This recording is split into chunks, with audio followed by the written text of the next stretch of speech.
Assalamualaikum warahmatullahi wabarakatuh. Semangat pagi, bagaimana kabar siswa semua? Mudah-mudahan semuanya dalam keadaan sehat walafiat. Marilah pada pertemuan hari ini kita membahas tentang struktur atom yang termasuk pokok bahasan yang ketiga atau kompetensi dasar yang ketiga.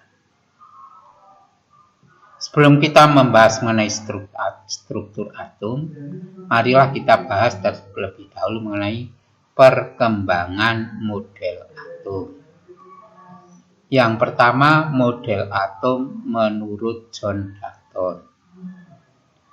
Menurut John Dalton, atom merupakan partikel terkecil unsur yang tidak dapat dibagi lagi, kekal dan tidak dapat dimusnahkan dan tidak dapat diciptakan.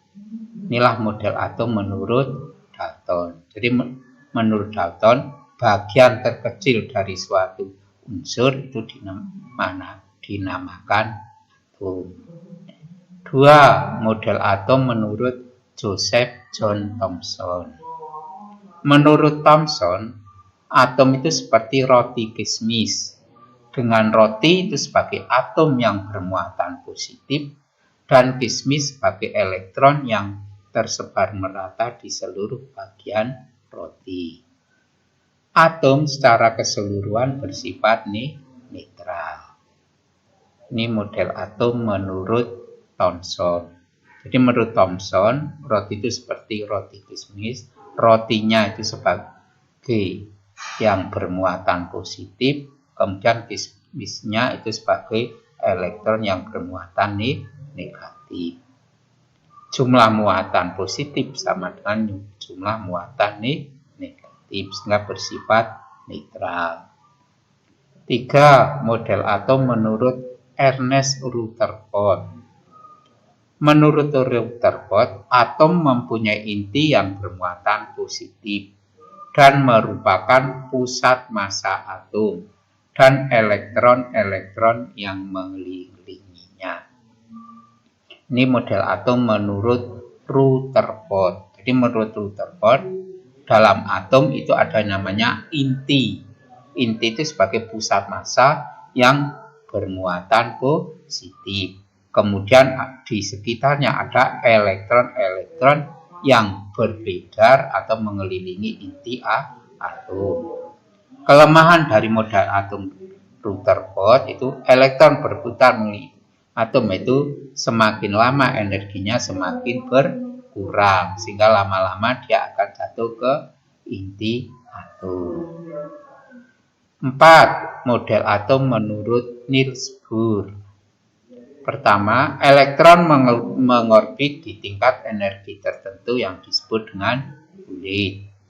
2. Tiap elektron mempunyai energi tertentu yang cocok dengan tingkat energi kulit.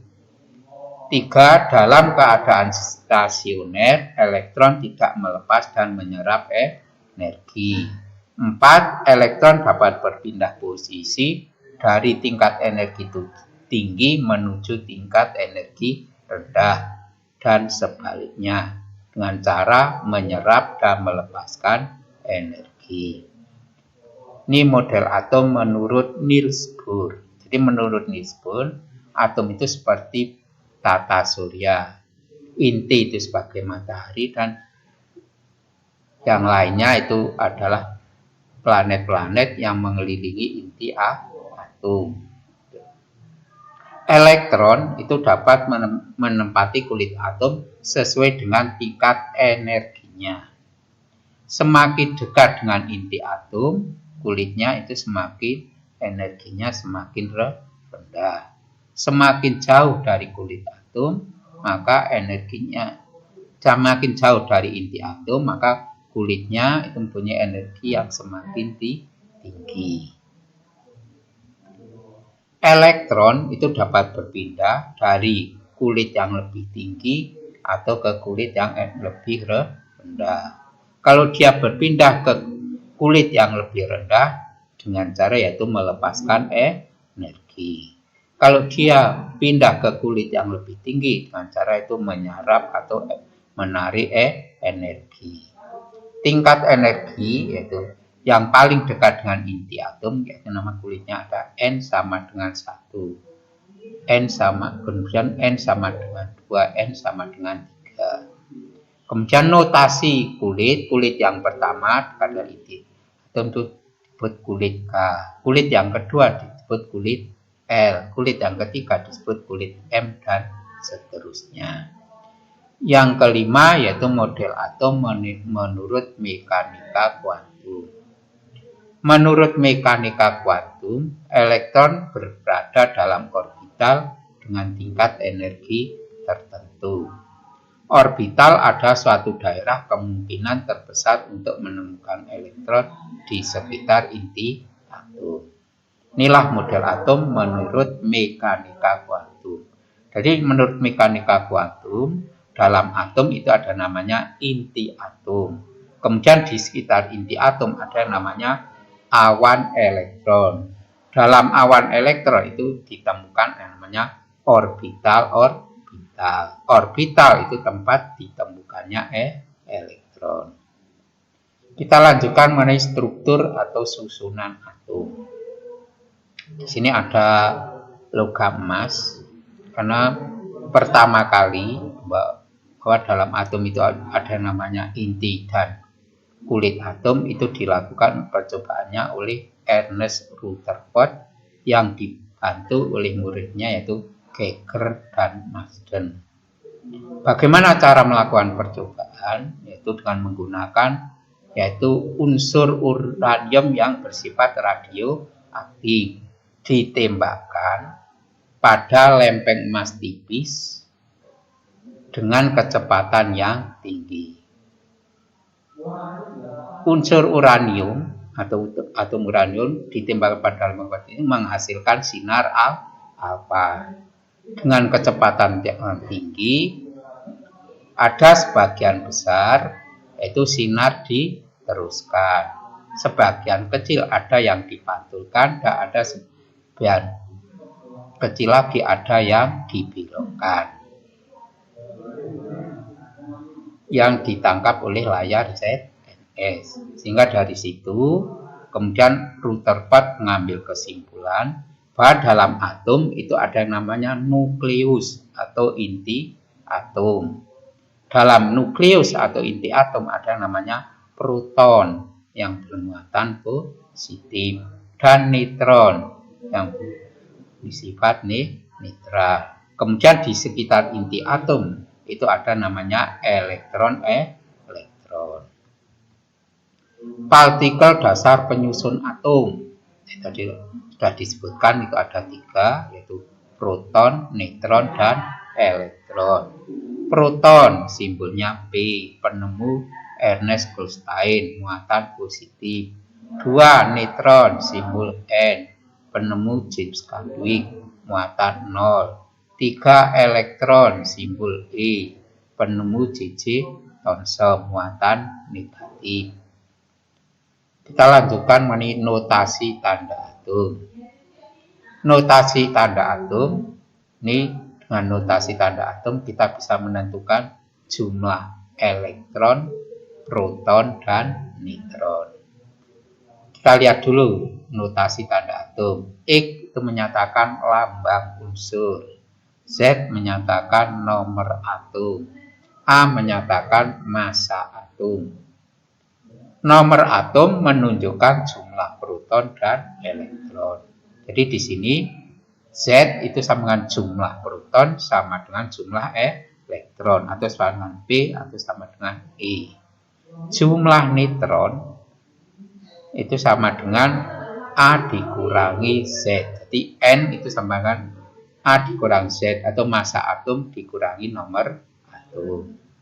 Contoh, tentukan jumlah proton, elektron, dan neutron dari atom berikut. Li 37, O 816, Na 1123, Cl 1735. Jawab, tanda atom nomor atom, nomor massa, jumlah proton, neutron, dan elektron. Tanda atom Li, nomor atom 3, jumlah proton 3, elektron 3. Nomor massa 7, maka jumlah neutron 7 dikurangi 3 sama dengan 4. O, nomor atom 8, proton 8, elektron 8. Nomor massa 16, sehingga jumlah neutron 16 dikurangi 8 sama dengan 8. 3 Na, nomor atom 11, jumlah proton 11, jumlah elektron 11, nomor massa 23, sehingga jumlah neutron 23 dikurangi 11 sama dengan 12.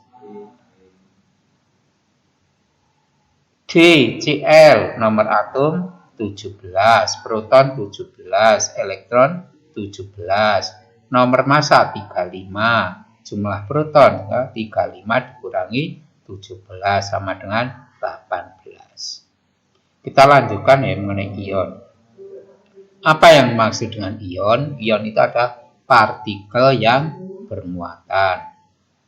Ion dapat dikelompokkan menjadi dua. Yang pertama kation atau ion yang bermuatan positif.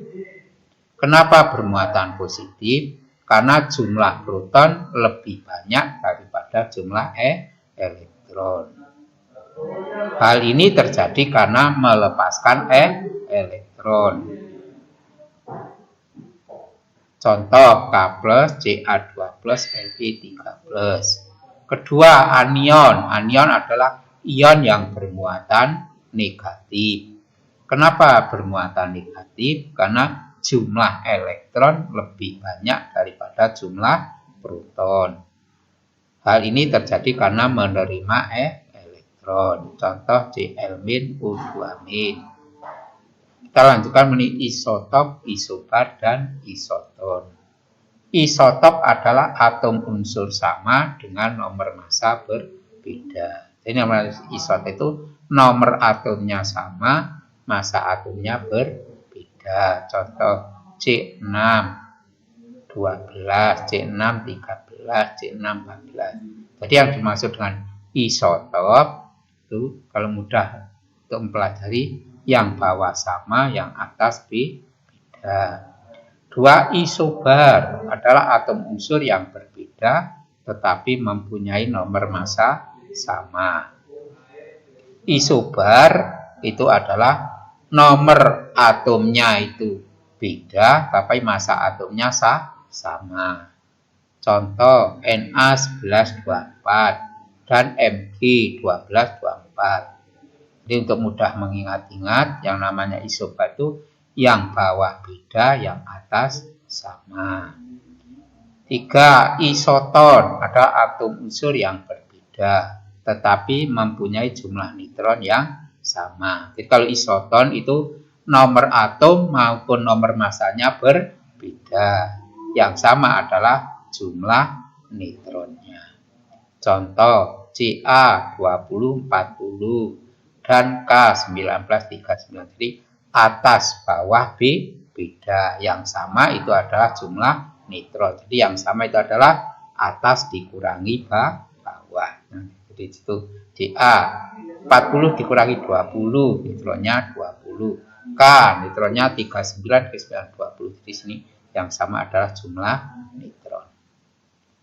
Kita lanjutkan, kerjakan soal-soal berikut.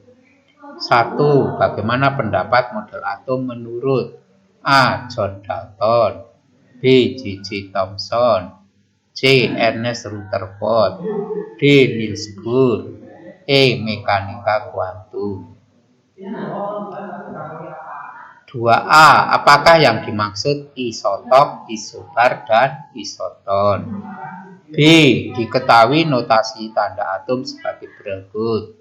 I1 K1939, I2 Al1327, I3 Al1840, I4 Si1828, I5 K1940. Pertanyaannya, manakah yang menunjukkan pasangan isotop, isobar, dan isoton. 3. Lengkapilah tabel berikut ini. Ya, kita disuruh menghitung nomor atom, massa atom, proton, neutron maupun elektron. 4. Lengkapilah tabel berikut. Kita suruh menentukan penemu lambang muatan dari elektron, proton, dan neutron. Demikianlah pertemuan pada hari ini. Mudah-mudahan bermanfaat dan dapat menambah ilmu. Wassalamualaikum warahmatullahi wabarakatuh.